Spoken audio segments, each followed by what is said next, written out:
आजचा व्हिडिओ आवडल्यास लाईक व सबस्क्राईब करून आयकॉन बेल दाबून सर्व ग्रुपवर शेअर करायला विसरू नका। आपल्या खिशाला व घराला नफ्याची देणार झालर रंगाच्या दुनियेतील एकच नाव बर्जर पेंट। अधिकृत विक्रेते हिंगणे मेजर, Berger paint, Kothari heights, Delhi वेशीजवळ, श्रीगोंदा।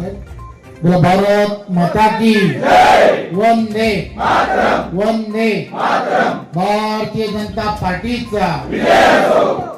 आज मी आपल्या सर्वांना खरं तर विनंती करायला आलो आहे की आपल्यापैकी प्रत्येक जण दादांबरोबर काम केलेले आणि अतिशय कर्मठ असे सगळे आपण कार्यकर्ते आहात। आपल्याकडे या भागांमध्ये आपण ज्या ताकदीने काम करताय त्याची मला पूर्ण कल्पना आहे। परंतु एक गोष्ट मी तुमच्याकडे मागायला जी आलोय, आताच नाश्ता करता करता आईंना पण सांगितलं मी मागेन ते तुम्ही द्याल का? अरे बाबा हो तर हो सांगा। आता लय घाबरे लोक आहेत।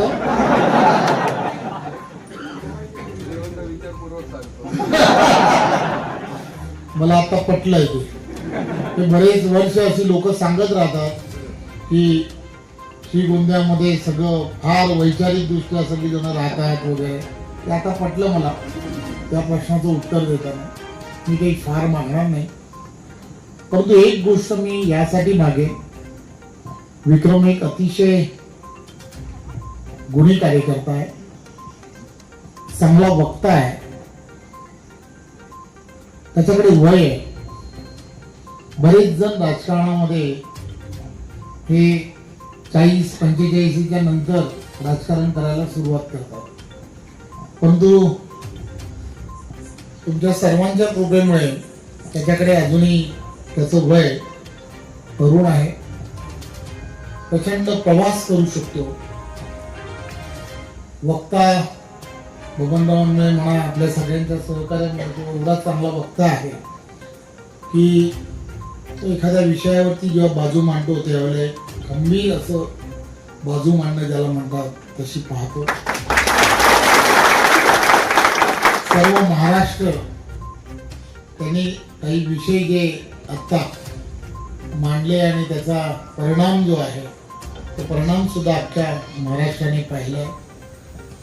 मला आपल्याकडून काय विनंती आहे की थोडंसं महाराष्ट्राच्या राजकारणासाठी त्याला सुट्टी द्या।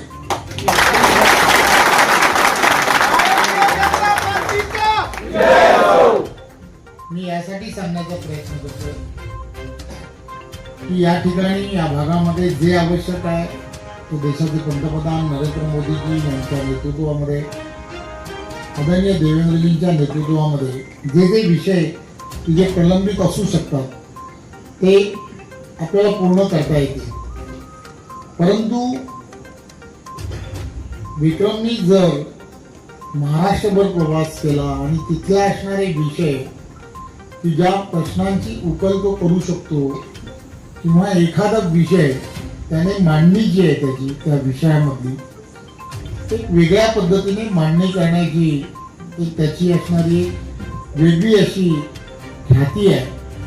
त्यामुळे महाराष्ट्र प्रदेश भाजपा म्हणून एक प्रदेश अध्यक्ष म्हणून मी बऱ्याच वेळेला असा विचार केला की त्याला या सगळ्या गोष्टी सांगाव्यात, बोलाव्यात, पण तो सुद्धा नेहमीच हेच सांगत राहिला की मी जरा मतदारसंघात 4 लोकांना विचारतो, भावाला विचारतो, आईला विचारतो, दादांना विचारतो आणि माझ्या जवळच्या कार्यकर्त्यांना विचारतो।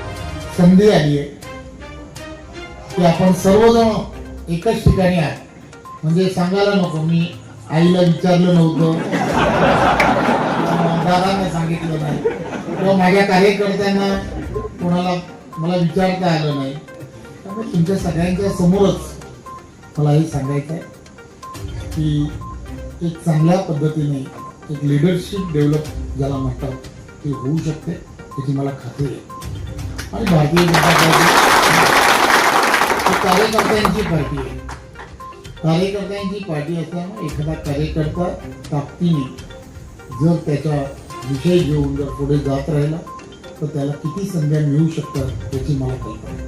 तर माझ्यासारखा एक छोटासा कार्यकर्ता आज या पदापर्यंत जेव्हा पोहोचला आहे तेव्हा आपण सर्वांनी लक्षात घेतलं पाहिजे, माझं काही बॅकग्राऊंड नव्हतं, काही नाही.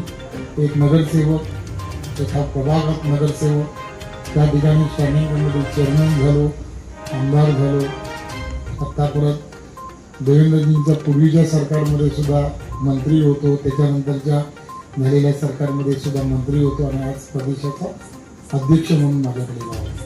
त्यामुळे ही पार्टी जी आहे कार्यकर्त्यांचा सन्मान करणारी पार्टी आहे. त्यामुळे माझी पुन्हा एकदा आता काय मागणार आहे ते पण कळलं आहे, त्यामुळे भीती पण वाटायची गरज नाही. तर तुमचं काहीच द्यायचं नाहीये, फक्त काय बस मग और काय चाहिए.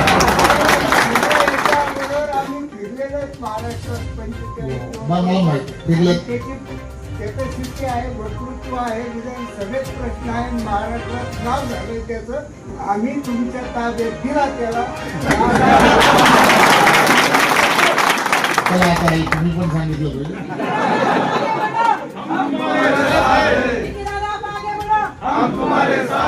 आपण आज या निमित्ताने आपल्याला लक्षात येत असेल की अनेक चॅलेंजेस आहेत.